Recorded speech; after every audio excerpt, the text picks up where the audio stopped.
সে যে 70 বছর বেঁচে আছে, এটা যে তার জন্য বড় নিয়ামত,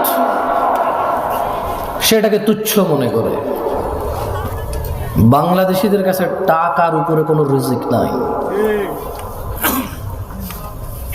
যে কোনো মূল্যে উপার্জন করতে হবে। আজকে আলোচনার বিষয় রিস্ক। যদিও আমার ইসলামের সবগুলো বিষয়ের প্রতি, ইসলামের মোটামুটি অনেক বিষয় আমার জানাই নাই, যেগুলো জানি খুবই সামান্য জানি।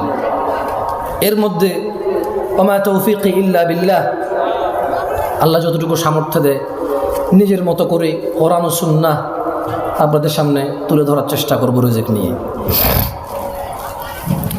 আল্লাহ সুবহানাহু ওয়া তাআলা বলছেন কোরআনুল কারীমে, আউযু বিল্লাহি মিনাশ শাইতানির রাজীম, ওয়ামা খালাকতুল জিন্না ওয়াল ইনসা ইল্লা লিয়াবুদুন।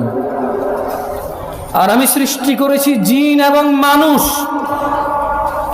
এজন্যই যে